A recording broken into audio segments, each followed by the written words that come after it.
So the upper posteriors are the next with the lingualized occlusion. I soften the wax. I'm going to put number 4 in. I want the lingual stamp cusp into the distal occlusal fossa of number 4 of the lower, which I had kind of checked before putting the lowers on. And it's very close.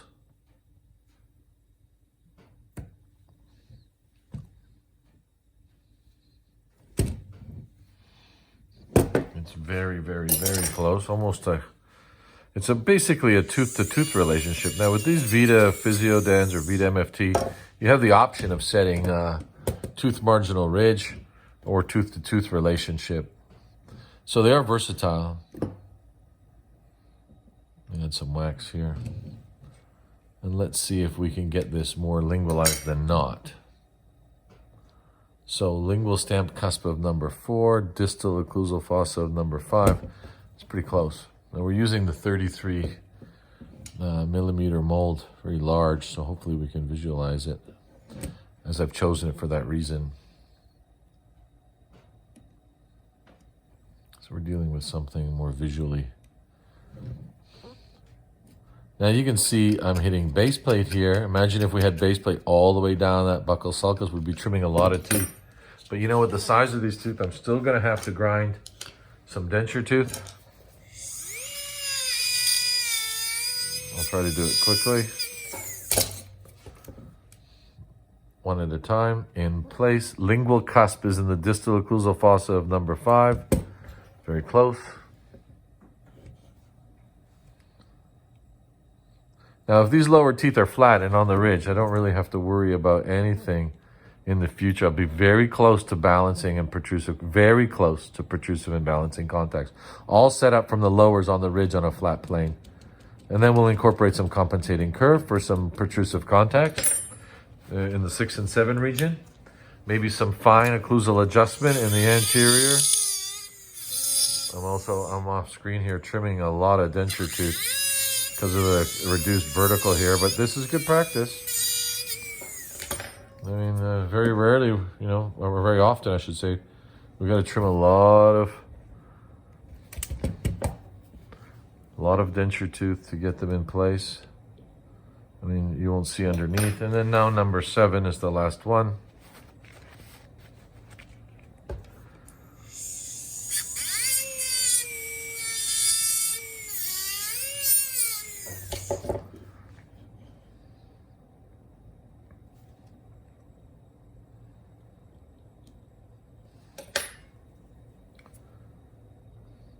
It's the denture dust, which is the tooth dust.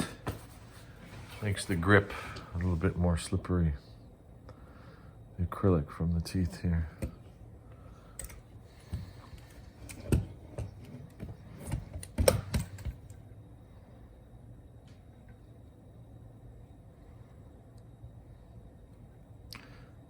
Now, check the overjet on all 4 teeth. It's almost tooth to marginal ridge, but I can see tooth to tooth relationship there. Maintain the same overjet on all 4. You do have flexibility of increasing or decreasing that overjet. I'm still having issues number 7 over here from before. I think we've resolved them here. Let me just loop this into place. It does wants to move. And then as I'm close, I'll add wax. 4, 5, 6, 7, reduce the voids underneath, nice and smooth. I'm gonna wax it up very shortly, so I'm adding wax. And then I'll fine tune the occlusion, although they pretty much fall into place with the lowers. And I was satisfied with the lowers in position. And maybe we can zoom up here and you can see this occlusal relationship with the overjet in place. I'm gonna lift this number 7. It's kind of bugging me. I think stubbornly I put the compensating curve in routinely. There we go. Now, if we go to Dentsply's setup manual from, you know, beginnings, we have these first 3 cusps, buccal cusp of 4, 5, and mesial of 6, And then we got distal of 6 and mesial and distal of 7 lined up. We've got this angle. And that was all created by having these on a straight line on the lower.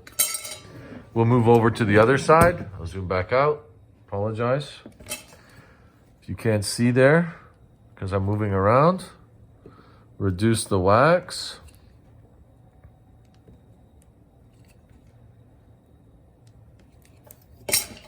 Now, I didn't rush to see about working and balancing, etc. That's going to be very close, just from centric occlusion of these denture teeth. And very close to lingualize, where we have that almost a one tooth to one tooth relationship with the amount of buccal overjet for a spillway of foods and some freedom in centric. Freedom in centric. Not necessarily in mastication, but in excursive parasympathetic movements. Parasympathetic, I don't know if it's a correct word, but let's say involuntary or habitual clenching, which is a natural position of our jaws, we're clenching them, putting our natural contact of teeth together. There we go, and then let's go over on the other side.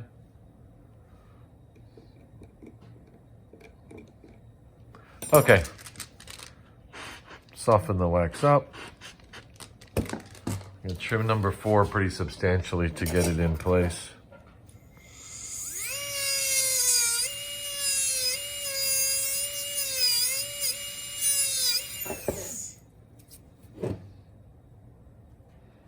Although from the buccal aspect, it looks the same. It's just underneath, it's a little thinner.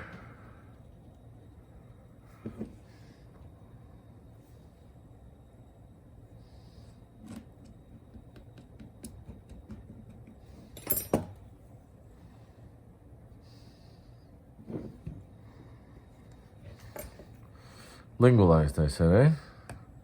I've got to get the neck in a little bit more, hitting the base plate. And then I'm going to move it in a little bit more lingual. I may position this canine slightly different, hitting a little base plate there.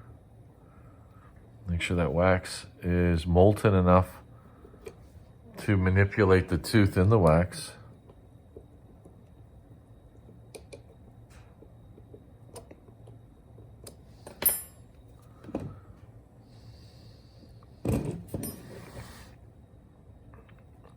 And there we have our lingualized. Maybe it's not as much overjet as I would prefer. I may adjust that at the end. There we go.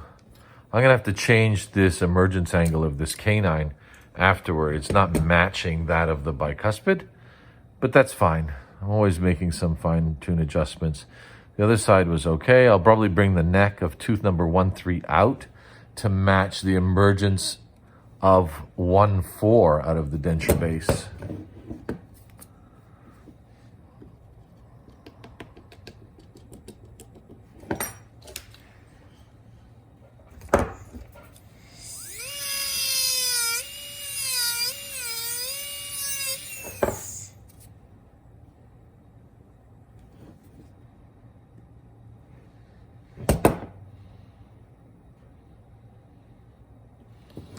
Gonna sneak the neck back up a bit. There we go. Because we need the emergence of the denture base equal of all the teeth. I think that's where sometimes we go wrong. I mean, even though we might not see back there, the patient might not know the difference, the practitioner might not even notice either, but we should strive. I mean, so many times I've seen some dentures through repairs, I'm like, wow, they just threw them in the wax back there. It doesn't look, sequential at all. It's kind of haphazard, almost like they fell off the card into the wax. It's not doing our best practices as dental technicians. It's not that difficult to,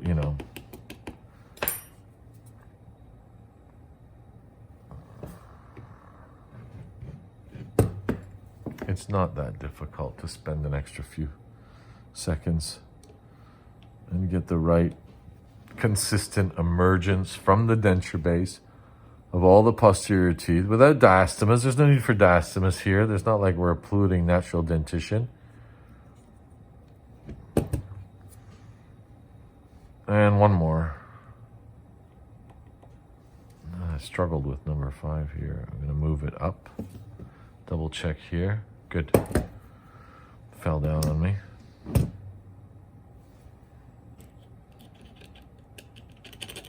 I can hear the base plate under there. And the base plate, I'm already compensating with my denture tooth from that base plate.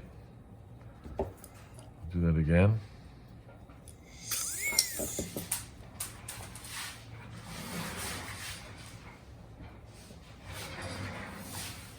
It's always the last one I dropped.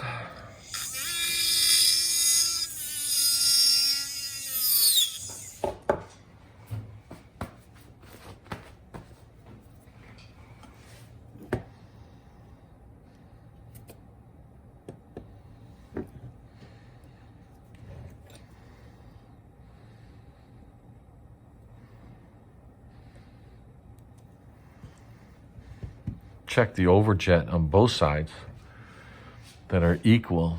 I mean, we can control that. And we should be consistent, if not between quadrant and quadrant, definitely tooth to tooth. We can't have like a lot of overjet on one and then little on another and end to end on another. I mean, we have control. This canine I'm going to change here. It's kind of splayed out to me.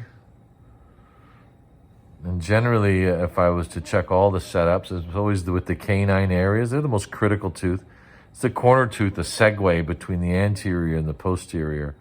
This canine always seems to be the framing of the smile, the framing of the patient. And it's really the most important, this corner tooth here that I'm going to have to tip in and get that neck out for emergence. There we go. And then now I'm going to seal the lingual side of these denture teeth. And then I'm going to check again for occlusion and overjet, etc.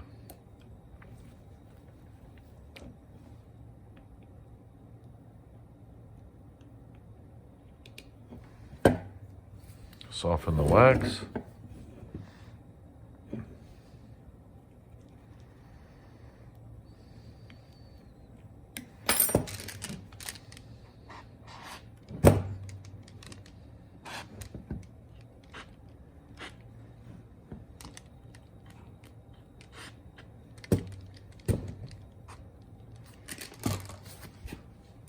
Check the occlusion.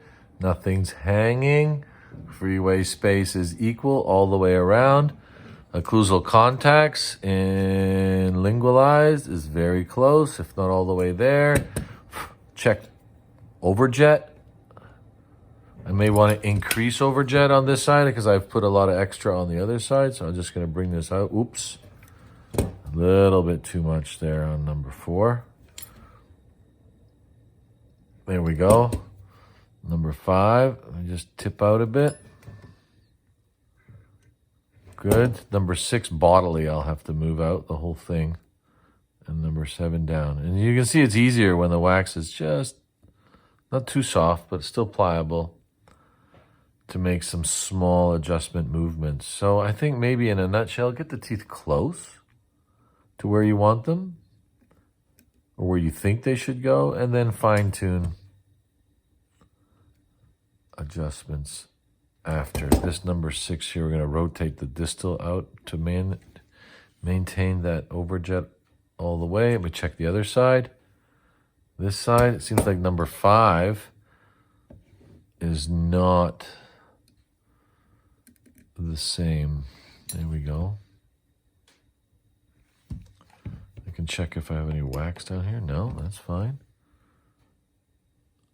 There we go. That's fine. And then before waxing up, I'm going to check. Now, my next steps are working and balancing, which I'll do separately. But just to get a precursor to it all, before I even go further of compensating curve, I can go into protrusive movements, which would be first. And you can see Number 6 and 7 is occluding here. Distal of 6 and 7. These buccal cusp tips must be touching in protrusive, and 6 and 7 so I'm going to lift 6 and 7 up and lift those up further. Same on the other side. I'm looking at 6 and 7, which is missing on the protrusive movements. Zoom in a little bit. I go in protrusive movements. I see number, without moving the base plate, you can see what happens if there's premature contact. 6 and 7, right? If I go into balancing contacts, almost all of them. Balancing contacts on this side, almost all of them, but I'm going to need some protrusive. And maybe check my overbite in the anterior. Just slightly. Just slightly. Okay.